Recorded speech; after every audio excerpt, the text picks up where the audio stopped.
Assalamualaikum warahmatullahi wabarakatuh. Waalaikumsalam warahmatullahi wabarakatuh. Yang saya hormati Bapak Adi Stiono selaku Kepala Seksi Observasi Stasiun Meteorologi Maritim Kendari. Yang saya hormati Saudari Dewi Paramita selaku rekan observer di Stasiun Meteorologi Maritim Kendari. Mohon izin, saya Abdul Aziz Muhammad akan mempresentasikan hasil resum saya dari jurnal yang berjudul Identifikasi dari Urban Waterlogged Area dan Prediksinya, yang ditulis oleh Dr.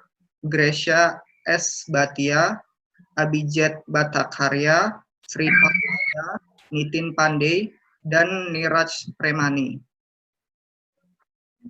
Untuk outline-nya ada beberapa.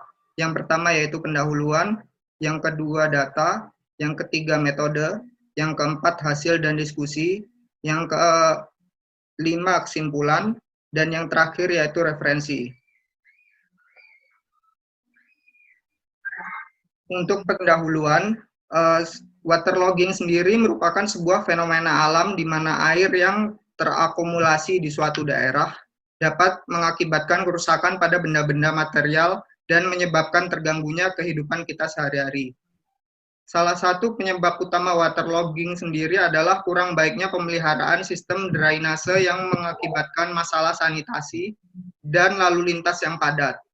Beberapa penyebab lain dari waterlogging termasuk pasang air laut yang tinggi yang dapat memuncak jika daerah tersebut lebih dekat dengan garis pantai, ketinggian daerah, dan lain-lain. Saat ini sistem dalam mengatasi hal ini masih tergolong sederhana, yaitu berdasarkan pada tingkat keparahan pada wilayah tersebut dan dari laporan penduduk sekitar. Hingga saat ini pembuangan kelebihan air ini masih didasarkan pada jalurnya sendiri, melalui saluran-saluran atau gorong-gorong yang sangat tidak dapat diandalkan karena mereka dapat tersendat kapan saja. Oleh sebab itu, untuk mengidentifikasi area yang terkena waterlogging ini, maka akan ditempatkan sensor ultrasonik dan ESP8266, yaitu sebuah microcontroller dengan modul WiFi pada lampu jalan. Hal ini kenapa ditempatkan pada lampu jalan? Karena berada pada ketinggian yang aman dan juga memiliki sumber listrik yang berkelanjutan. Selanjutnya, sensor-sensor ini akan mengumpulkan perubahan dalam data level ketinggian terus-menerus dalam interval waktu selama 15 menit dan mengirimkan datanya ke server. Di sini data disimpan dalam database dan dapat digunakan untuk analisa tingkat lanjut. Keparahan dan pembuatan laporan selanjutnya juga dapat diambil dari hasil analisa ini. Selanjutnya, otoritas atau lembaga pemerintahan yang bertanggung jawab akan diberitahu tentang kondisi waterlogging melalui notifikasi secara langsung. Mereka kemudian dapat memberikan perintah untuk menyalakan pompa air dengan menginformasikan pada bagian pembersihan drainase untuk membersihkan selokan pada daerah tersebut. Selanjutnya, data tahun-tahun sebelumnya dapat dikumpulkan dan dianalisa juga untuk prediksi dalam jangka panjang, jangka menengah, dan jangka pendek. Keakuratan prediksi sendiri diperiksa dengan cara membandingkan dengan nilai aktual dan nilai prediksi. Untuk daerah sendiri, pada jurnal ini dipasang di daerah Chamber di India. Untuk datanya, ada beberapa modul yang terpasang pada alat ini. Salah satunya yaitu pada prediksi modul. Data ini dikumpulkan dari berbagai sumber seperti otoritas atau lembaga pemerintahan, situs web online, Weather APIS, dan Tide APIS. Data ini utamanya berisi data curah hujan dari daerah tertentu, jadwal pasang surut untuk daerah garis pantai terdekat, dan laju hujan daerah tersebut. Data yang dikumpulkan digunakan untuk memasukkan input ke dalam modul prediksi, di mana algoritma decision tree digunakan untuk memprediksi label pada data masukan. Untuk prediksi nilai yang akan datang, data akan dikumpulkan dari online APIS yang akan memberikan perakiraan data untuk 10-15 hari mendatang. Untuk metodenya, metode utama dari sistem ini adalah untuk mengumpulkan data dari berbagai sensor yang dipasang pada lokasi yang berbeda, di mana akan memberikan nilai ketinggian air saat ini di lokasi masing-masing. Ketinggian air saat ini pada lokasi tersebut selanjutnya akan ditampilkan pada situs web. Sistem menggunakan APIS yang berbeda untuk mendapatkan nilai curah hujan dan pasang surut saat ini. Untuk modulnya sendiri, seperti yang dapat dilihat, yang pertama yaitu ada modul identifikasi atau identification modul. Di sini modul ini berfungsi untuk mengidentifikasi daerah yang berbeda-beda berdasarkan tingkat waterloggingnya. Masing-masing wilayah dipasang sensor ultrasonik untuk menentukan nilai ketinggian pada waktu tertentu. Berdasarkan hasil pengukuran nilai ketinggiannya, tiap daerah dapat diklasifikasikan dalam kategori rendah, sedang, dan tinggi. Untuk modul kedua yaitu prediction modul. Di sini menggunakan algoritma decision tree untuk mengklasifikasikan area ke dalam kategori yang telah ditentukan. Ada 3 kategori yang telah ditentukan, yaitu 0, 1, 2, di mana 0 mewakili tingkat keparahan rendah, 1 mewakili tingkat keparahan menengah, dan 2 mewakili tingkat keparahan tinggi. Selanjutnya yaitu analisis modul. Dalam analisis modul, data yang diperoleh dari sensor akan digunakan dengan menghitung nilai tingkat keparahan aktual pada masing-masing wilayah. Yang selanjutnya ada notification modul. Dalam notification modul, otoritas atau lembaga pemerintahan yang berwenang akan diberikan informasi berdasarkan data dan tingkat keparahan waterlogging saat ini. Ada 3 jenis notifikasi yang digunakan, yaitu SMS, email, dan push notification atau notifikasi secara langsung. Dengan menggunakan layanan Twilio juga sebagai platform komunikasi cloud, pihak yang berwenang juga dapat diberitahu tentang data waterlogging-nya pada berbagai wilayah tersebut. Selanjutnya yaitu evaluation dan reports modul. Dalam modul ini, grafik dan laporan akan dihasilkan berdasarkan pada tingkat kesalahan atau error dari modul prediksi, tingkat keparahan, data curah hujan saat ini, dan sebelumnya. Grafik yang dihasilkan terdiri dari 3 jenis, yaitu yang pertama tahun dan efisiensinya, yang kedua 10 area paling rawan terkena waterlogging, yang ketiga yaitu laporan mingguan dari tiap daerah. Untuk hasilnya sendiri, pada pengujian ini terdapat dipasang 2 modul perangkat keras yang dipasangnya pada lokasi yang berbeda. Indikator pada halaman web akan diperbarui berdasarkan nilai ketinggian airnya seperti pada gambar di bawah. Dapat dilihat jikalau pada bagian label warna biru ini merupakan daerah dengan tingkat waterlogging yang rendah. Sedangkan pada daerah berwarna merah ini, di mana dekat dengan stasiun, memiliki tingkat keparahan waterlogging yang tinggi.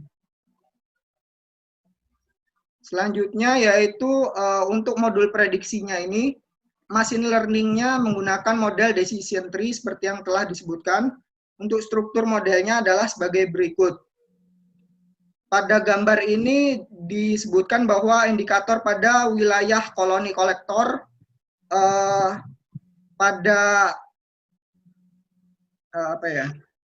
rootnya ini sendiri diambil dari tingkat curah hujannya, di mana pohonnya ini akan dibagi menjadi 2 bagian. Yang pertama yaitu di bawah 64,5 dan di atas 64,5.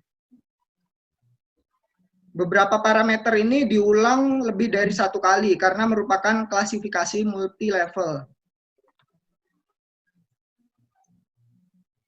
Untuk kesimpulannya, waterlogging sendiri merupakan peristiwa alami yang terjadi terutama karena curah hujan yang tinggi, tetapi ada faktor-faktor tertentu lainnya seperti air pasang jika suatu daerah dekat dengan garis pantai. Ketinggian daerah tersebut sampai batas tertentu juga merupakan faktor yang menentukan.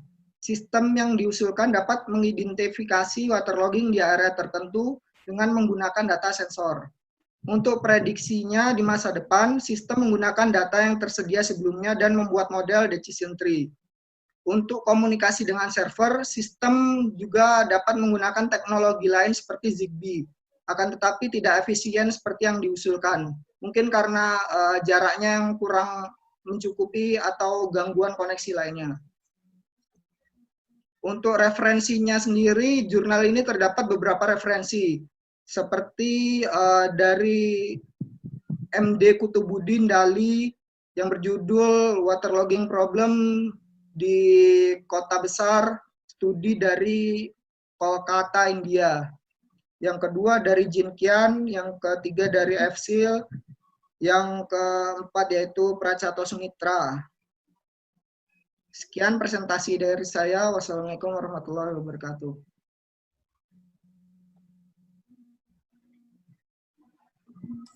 Waalaikumsalam warahmatullahi wabarakatuh. Yes, Ya, bisa apa? Bisa saya tanya toh? Ya, Pak. Ini kan alat namanya waterlogging ya, berarti untuk apa? Mengukur ketinggian air di suatu apa? Laut, sungai atau kayak apa namanya? Danau atau sungai kecil gitu atau bagaimana ini alatnya, guys? Jadi waterlogging itu genangan air, Pak. Jadi alatnya itu mengukur misalkan curah hujannya sekian, pasangnya sekian. Nah, waterlogging itu bisa menyebabkan kemungkinan untuk banjir atau misalkan untuk bisa merusak aspal gitu, Pak. Soalnya kan tiap ada genangan air di lokasi tertentu kan biasanya aspalnya itu gampang retak, Pak. Apalagi kalau dapat beban yang berat gitu, Pak. Makanya dia dipasang di... berarti ini ya. Ini alatnya dipas lampu jalan ya? Iya, di lampu jalan, Pak. Oh, begitu ya. Berarti ini alatnya setiap lampu jalan sekaligus dipasang sensor waterlogging gitu ya, mungkin jalan-jalan utama sehingga bila terjadi hujan deras, genangan air ini mengirim data ke sensor milimeter ketinggian daripada genangan air tadi sehingga kita bisa membuat apa namanya prediksi atau bagaimana, Dis? Prediksi banjir atau laporan, prediksi misalnya ketahanan jalan itu. Iya, bisa membuat prediksi kayak bisa membuat kemungkinan banjir atau membuat laporan ke BPBD bahwa daerah pada lokasi ini terdapat waterlogging. Jadi misalkan kayak daerah Jakarta kan sering itu, Pak, curah hujannya tinggi, kadang juga bisa membuat banjir. Jadi kalau misalkan udah waterlogging, nanti diinformasikan ke pihak yang berwenang untuk menyalakan, mungkin pompa airnya dinyalakan supaya dia dapat langsung membuang genangan air pada saluran tersebut. Kalau di Jakarta nyebutnya apa ya? Naturalisasi apa ya? Naturalisasi sungai, bukan, Jess ya? Bukan, ya? Naturalisasi kan itu di sungai, naturalisasi. Ya, naturalisasi masuk ke tanah. Sungai itu. Untuk yang saya itu apa namanya? Untuk mendukung data curah hujan saat ini, Pak. Iya. Sama data pasang surut. Kan kalau genangan air itu biasanya kan kalau di Kendari itu banyak genangan tuh karena apa namanya saluran-saluran drainasenya tuh yang tidak memungkinkan menampung air karena banyak sampah, apa namanya tertutup apa barang-barang yang tidak semestinya sehingga air yang harusnya mengalir itu tidak bisa mengalir ke laut atau ke sungai. Akhirnya kan di jalan-jalan di Kendari itu banyak terjadi genangan, Jis. Sehingga genangan yang itu harusnya dia bisa apa namanya tadi disedot pakai pompa air ya, yang kamu bilang ya bisa disedot pompa air, tetapi kenyataannya di sini tidak, dibiarkan saja sehingga akhirnya jalan-jalan yang tadinya bagus ya akhirnya itu rusak karena tergerus daripada genangan air tadi. mungkin nih bisa menjadi masukan resumemu, Jis. Nanti kita bisa, misalnya saya di BPBD gitu, dalam apa namanya, rapat, bisa menjadi masukan alat waterlogging ini bisa dipasang di wilayah Kota Kendari, karena Kota Kendari itu biarpun hujan sedikit saja pasti terjadi genangan air. Nah, genangan air itu yang berbahaya, bisa merusak jalan-jalan tadi, Jis, karena tidak mengalir, dia tergenang dalam Iya, waktu cukup lama, dan akhirnya pas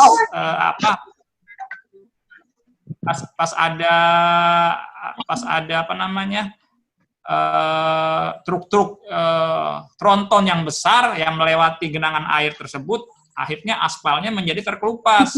Nah, itu yang menyebabkan jalan-jalan di Kendari pada saat musim hujan atau pada saat terjadi hujan perlu diwaspadai, Jis. Nah, tadi yang dengan alat waterlogging mungkin nanti saya bisa, misalnya rapat atau gimana, bisa menyampaikan kepada pihak BPPD, mungkin bisa memasang alat waterlogging sehingga ini ada batas maksimum, minimum gitu, Jis, ya, rendah atau bagaimana yang memungkinkan kita membuat warning bila terjadi genangan air, misalnya genangan air ketinggian berapa yang berbahaya bagi jalan atau bagi misalnya daerah-daerah sekitar gitu, Jis. Gimana, Jis? Ada, Pak. Jadi kan tadi kan disebutkan pada di modul apa tadi?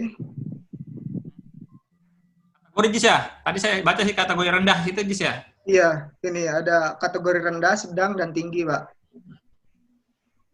Oh iya, iya.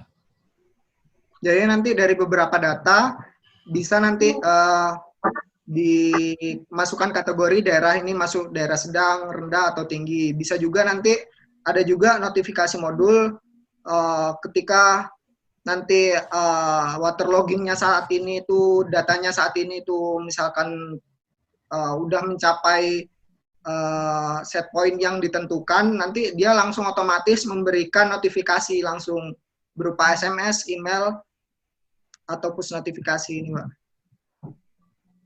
ke pihak berwenang atau jadi disetting BPBD. Jadi disetting dulu, Jis, ya?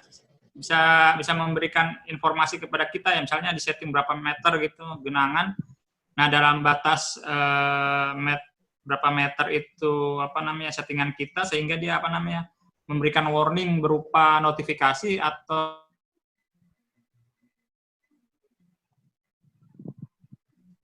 warningnya itu bagaimana? Dalam bentuk notifikasi saja ya? Dalam bentuk SMS bisa, email bisa, Pak. Yes. Ada juga bisa dilihat dari platform Twilio ini, yaitu kayak komunikasi cloud, ya? di mana dia bisa dilihat pakai Google Map gitu, Pak. Oke, saya ngerti cara. Oke, saya tahu ngerti cara kerjanya berarti itu. Berarti ini sensornya tadi memancarkan itu ya, ultrasonik ya, yang apa namanya tadi kan di sini disebutkan ultrasonik, gelombang ultrasonik itu yang yang memancar, yang menerima kembali data dari genangan air tersebut, Jis? Iya, Pak. Ultrasonik, sehingga dari data ultrasonik tersebut genangan air terbaca, selanjutnya diberikan ke SMS, email, dan notification. Nah, yang mau saya tanyakan lagi, Jis, ini di Indonesia belum ada ya kayak gini, Jis? Di Indonesia? Belum ada kayaknya, Pak. Belum ada ya? Oh, berarti kalau misalnya saya rapat-rapat di BPBD, bagus juga bisa ya. Ide tuh membeli alat ini ya. Iya. Atau nggak dikembangkan. Contoh gambar alatnya nggak ada. Contoh gambar alatnya nggak ada, bisa di itu di apa? Gambar di alatnya itu nggak ada, Pak. Kalau untuk nggak ada ya? Gambar alatnya nggak ada, Pak. Cuman tapi ini alatnya sudah ada kan ini? Di India sudah ada dipasang kan? Di India? Di India, Pak. Oh iya, Man. Saya melihat gambar alatnya bagaimana, Kak? Nggak ada ya? Nggak ada. Mungkin karena dipasang di lampu jalan, jadi nggak difoto. Gitu. Nggak difoto, Kak? Atau bentuknya bagaimana sensornya tuh? Ini yang apa bisa dipasang di Indonesia? Cuman tampilan di halaman webnya aja, kayak prediksi saat ini gimana, daerah-daerah yang terdampak bagaimana, terus sama kayak bot untuk laporannya gitu, laporannya juga ada dari grafik batang gitu juga ada, Pak. Oh begitu. Jadi di sini kau nggak lihat itunya ya apa? Di sini kan dilihat itunya aja ya, peta-petanya saja ya. Jenis alatnya nggak ada ya. Cara kerjanya gitu nggak, kok nggak itu ya? Apa namanya? Di dalamnya itu tuh bagaimana nggak kelihatan deh. Kan Kalau biasanya kan dihubung sendiri ada sih, apa dihubungkan kemana gitu. eh, kalau dihubungkan sendiri sih ada bisa dibuat data loggernya sendiri sama sensornya dipasang sendiri. Nanti kalau dipasang di lampu jalan juga bisa dipasang, dibuatkan tiang sendiri juga bisa sih, Pak. Oh begitu ya, Bang. Oh iya. Mungkin nanti bisa di Indonesia bisa di itu apa namanya dilaksanakan karena kayaknya lihat mungkin di Jakarta sudah ada Jis tapi kan Iya, mungkin mungkin di Jakarta beda. udah ada, cuman kurang. Iya, mungkin alatnya beda, mungkin bukan made in India Jis. Ini kan ini buatan India ya alatnya ya? Iya, buatan India, Pak. Oh pantesan saya kira kan ada buatan Jepang, buatan Cina Jis. Tuh alat-alat itu tuh. Nah, mungkin itu aja Jis karena waktunya ini udah siang tuh. Oh iya, siap, Pak. Mungkin